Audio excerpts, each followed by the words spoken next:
Good evening, Trinidad and Tobago. Welcome to ECTN Television and a special edition of Community Corner. Today I have a very special guest that I'm sure that a lot of you will be very much interested in hearing what she has to say. Newly appointed Maroon Queen, Gamma Gloria Mamachi Sims, first ever female Maroon.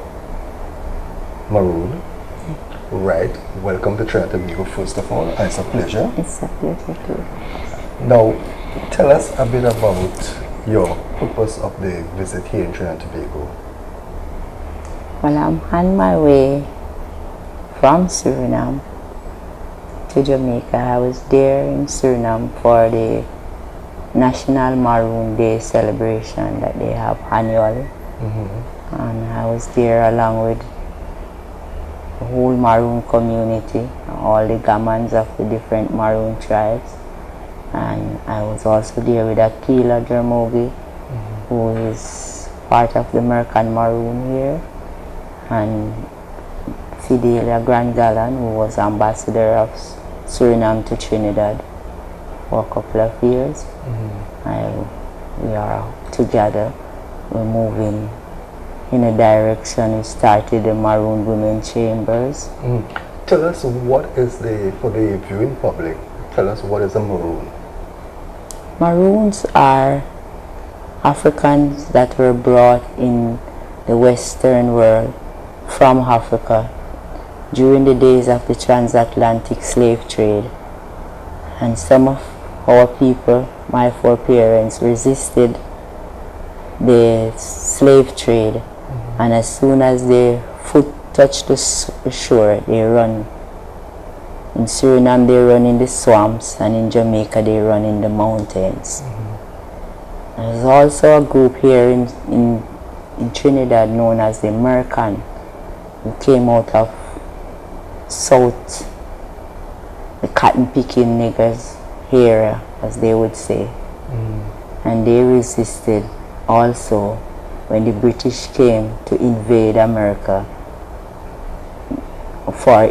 during the time going into independence. They fought hard, and the British did not succeed that invasion, so they moved them out of America into Nova Scotia, like going through the underground railway route. And the same people that our Bob Marley sing about Buffalo soldiers. They were, after many years, got settlement here in Trinidad. That's Americans. Americans. Yeah, they were the different companies, first company, sixth company. Right. So we signed an agreement together in 2014 at a Grand Kutu that we have in Suriname. Our ambassador, Ma Fidelia, Her Excellency Ma Fidelia Grand Gallan, who was ambassador from Suriname to Trinidad, came upon the Americans Maroon, and she and myself, who she met in Jamaica at the International Maroon conference there in Charlestown, we decided to sign a memorandum of cooperation in 2014, and that begins the journey. Now, you are the first ever female Maroon Gamma. Right. Now, the male version is Gaman. Yes, I take the liberty to call myself Gamma. Gamma. But No. the terms is Gaman. Right. But what is the role of a Gaman? Well, the Gaman is a paramount king or a queen, one who rules his people, because the Maroon are sovereign people. So wherever we are like a state within a state. So we have our own governance. The Suriname Maroon, we preserve many things that is African retention in the West. And one of the things that Suriname Maroon preserved was the government, the governance of a sovereign people.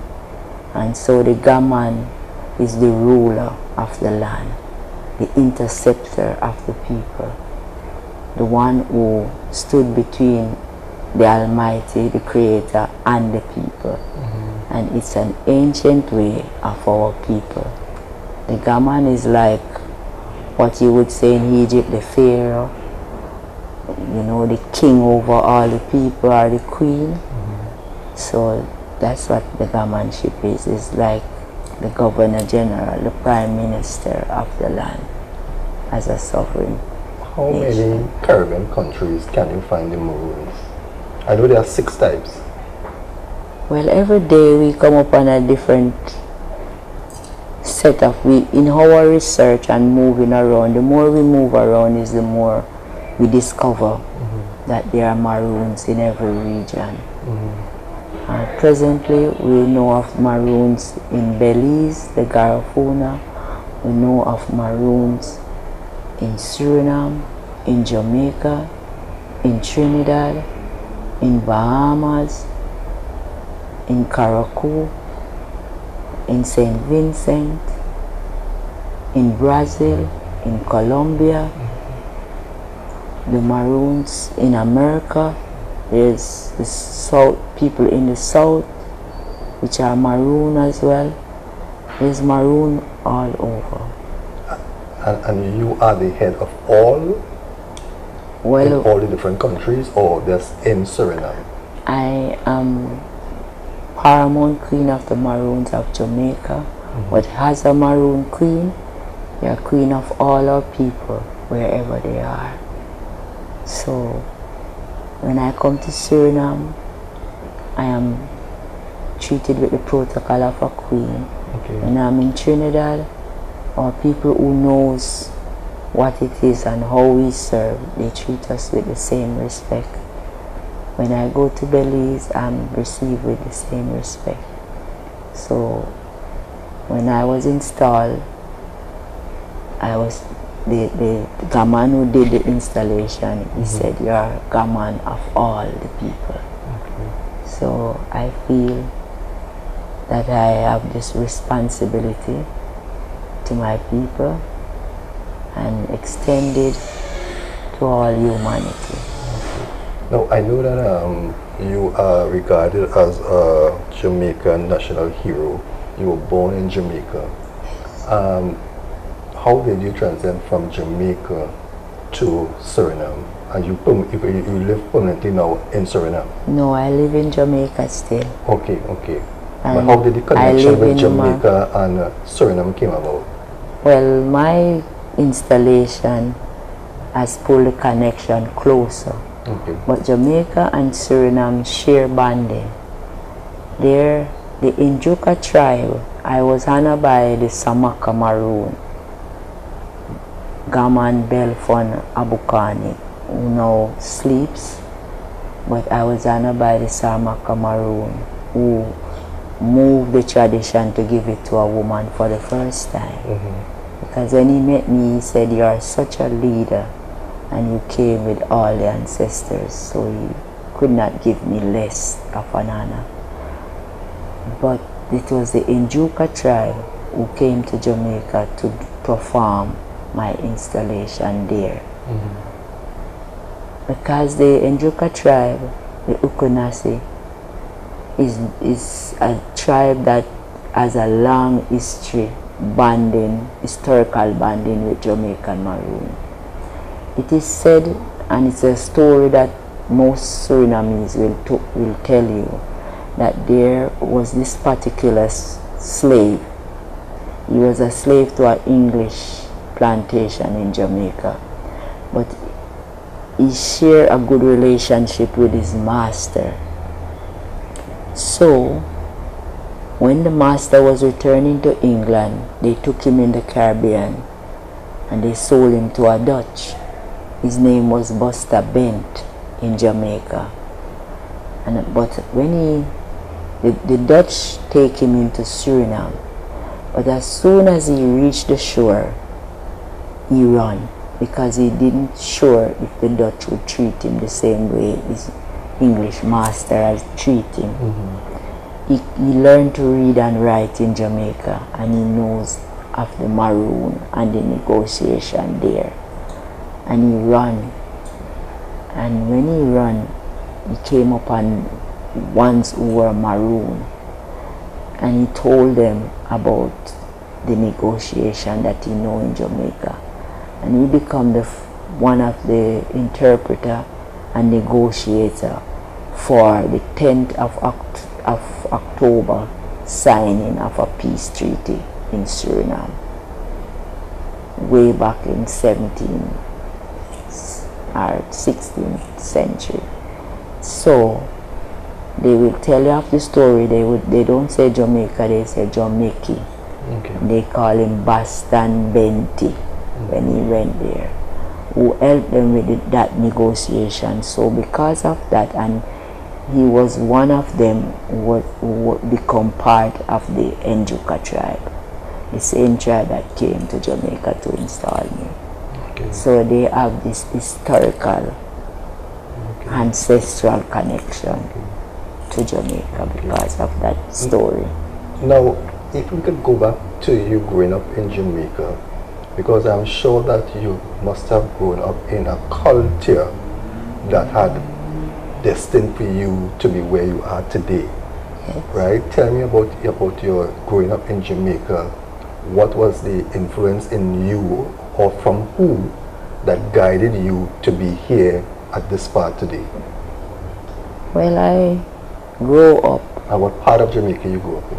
I grew up in Jamaica, very close to the district where Usain Bolt is from. And I was born in Wakesfield in Trelawney, and that is like coming out on the back road of Old Trelawney town, known to the British as Old Trelawney town, but Kodjo town, which is a Maroon town. We fought the Second Maroon War in Jamaica after the treaty was signed. Most of our descendants were transported in 1796 into Nova Scotia, Halifax in Canada. And they went from there, some of them, into Sierra Leone and built a Maroon church there. So I am from that descendants. That's two grandparents is from there. I hear that is known on the map as Maroon Town. Okay. I grew up in a very cultural settings where we didn't have any fencing between any homes, and there's a track between each kitchen. So you would take food every evening from one kitchen to the next. And if somebody killed any livestock, we didn't have fridge, so I would send a quarter of whatever livestock I killed to your house, and when you kill, you would send it back. And a lot of bartering. Culture was very rich. You know, if you have too much coconut tree, somebody could lease a coconut tree for the crop on it. You could lease a breadfruit tree that is well bare, and you would reap the crop off the tree. So there was a lot of bartering, a lot of togetherness. The good old days. Good old days. I was born in a Wackland Dab house. You know, Explain. Wackland Dab is like you use bamboo to build the house, and then you will use mud or marl, white clay, to build a wall that look like that, but it's really dirt. So they said Wackland Dab, meaning they slapped the mud onto it. So, and then it looked like a black house, but it was like that. So I was born in a small 2-room house like that, and delivered by a nana in the area, and register at the post office that is in the area. Way back in those days, you know, and when they cut in your neighbor string off the placenta, it would plant under a tree, and you will grow with the tree and know that that is your tree, and your neighbor string bury under How life that has tree. changed. Yes. How life has changed. So I grew up like that, you know. We grew up where Brothers and sisters? where we, yes, I have brothers and sisters, Okay. you know. Most of them turned to Christian faith, but I hold on to the culture. I've been through the church too, but I could not be satisfied with whatever teaching they were giving, and so I still go back to my history. My grandmother was a spiritual woman who would get messages to deliver in other village if there was anything going on.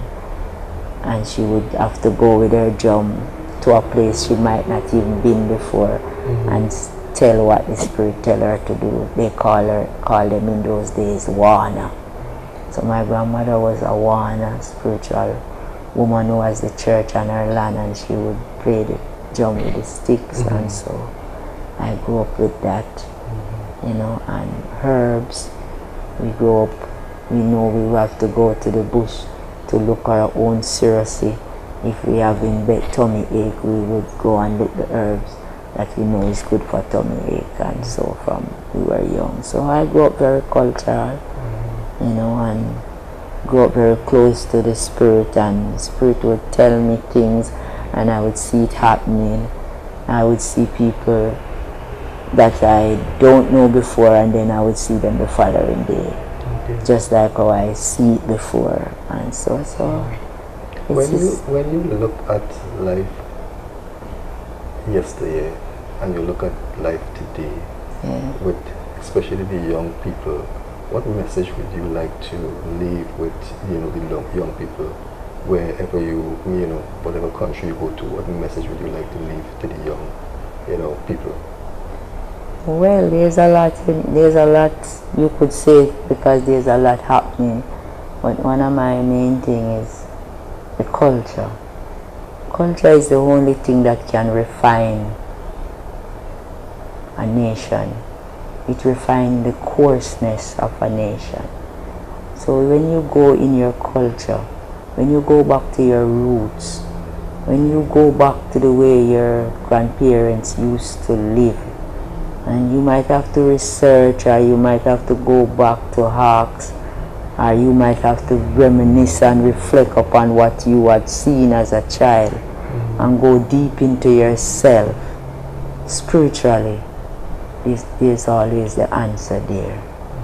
But I still, would want to go further and talk of what we are doing in this time to bring people together, to bring out an awareness that we know will be beneficial to a nation to come. Because realizing that we are not just born in this time to live and to die, but each one come with a mission. Some forget why they came, but we still remember. And one of the things myself and Akila and Marfidelia is doing is getting people aware of their past and their history. So this year we are moving in the era where I think 2014 was declared United Nations Year of the African Descent. And that same year, the following year, I did a documentary where I played the role of Nanny. Nanny, yes, I was supposed to ask about that. Which is the national heroine of Jamaica. And it was world premiere through that same program at the United Nations headquarters in New York. And we are about 4 years into that year of United Nations Year of African Descent. And in events like those, there's always funding and opportunity there to do something for your African people. Sometimes it might be the first people here of the first people. Sometimes maybe next year, when this is true, this decade is up, it might be the year of the Chinese or something.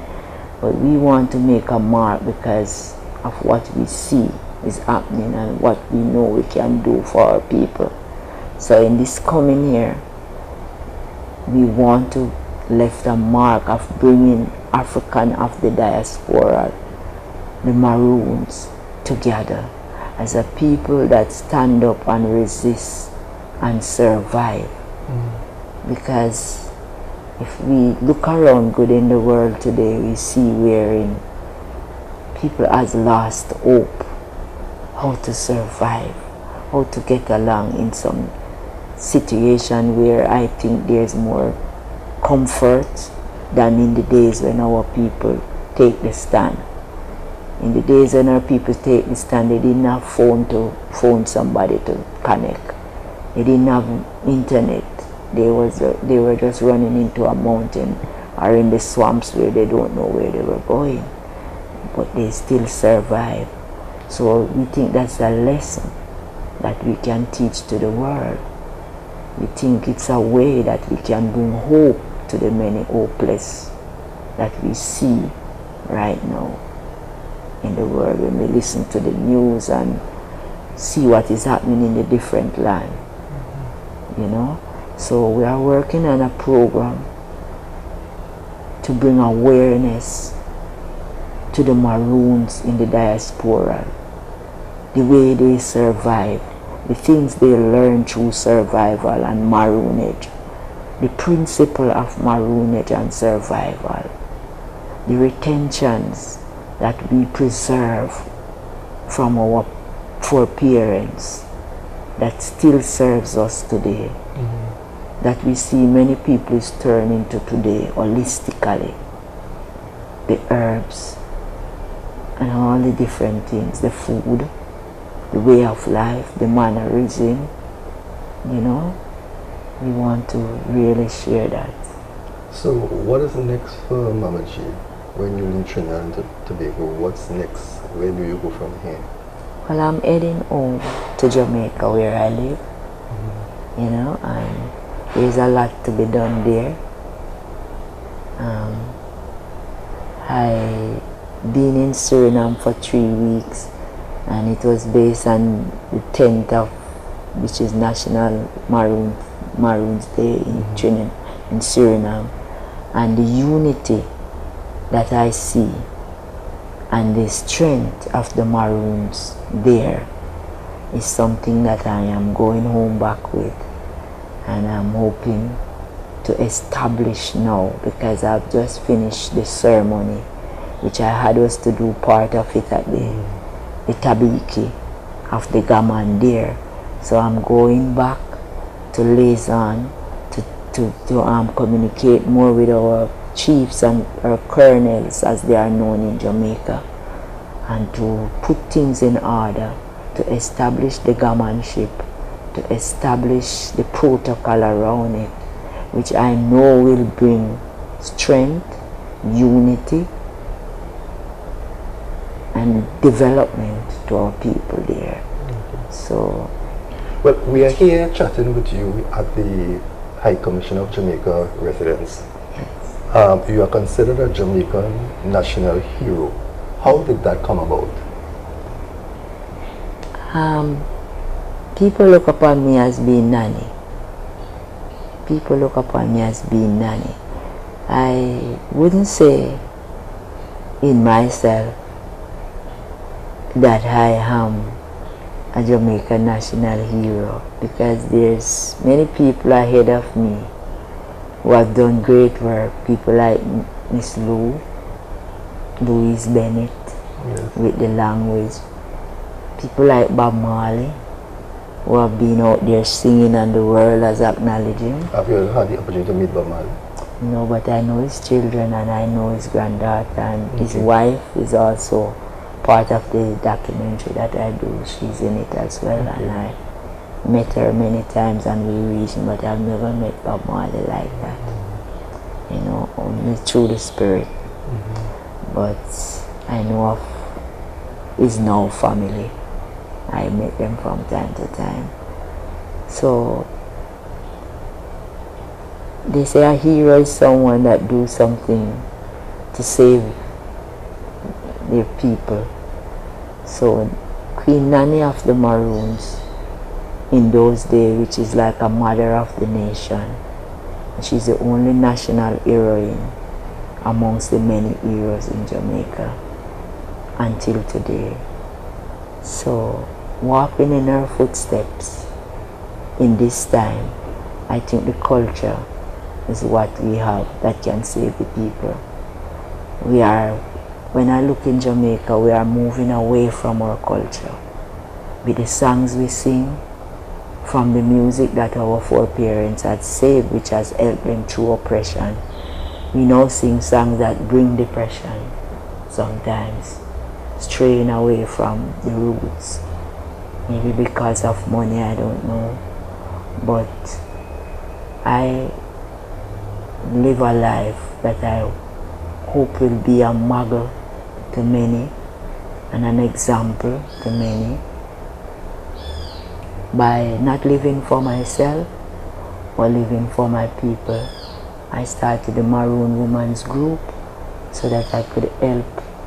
It's the first ever women's group by the Maroon, so that I can help my girls and my ladies to see, women to see themselves as girls and to see the role and responsibility that they carry for the nation.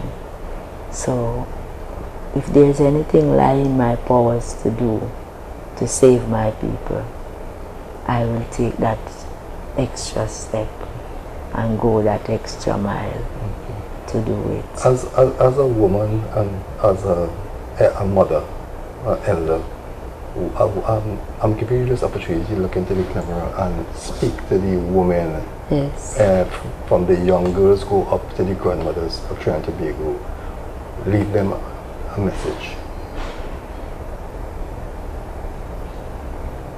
That's a very touching point, which I'm very passionate about my women and like myself and the girls. I would say, consider yourself good. We have an old saying we use in Jamaica: she who feels it knows it. As women, we are, a nation is as its women. A nation is as its women. And if the women lose sight of who they are and the role they should be playing in this time, then the nation will fall. The responsibility is on our shoulder. And sometimes we wonder why we the woman, why is not the man, what is the man doing? But it's from us that all the men came. Every man, no matter how great he become in life, come from a woman. So we who created, who have the mold that continue to mold life, you know, like you throw the cement into the mold and it become a block. We carry that mold with our womb.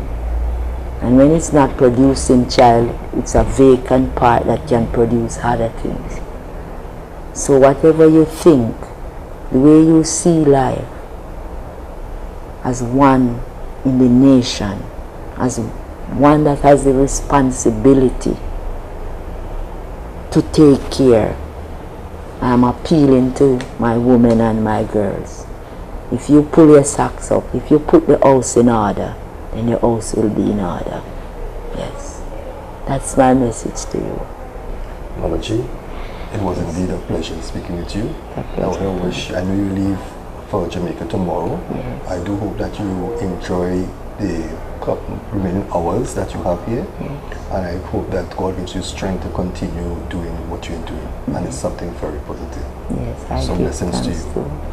I give thanks. Well, viewers, we have come to the end of a very special edition of Community Corner. Here we were at the High Commissioner for Jamaica office, where we had the privilege of speaking with the first ever female moon grandma. And what more can I say? Gloria sings Mama G, telling her story and, talking to the people of Trinidad and Tobago. This was a special edition, as I said, of Community Corner here at ACTN. We hope that you have enjoyed this opportunity to hear what Mama G had to say.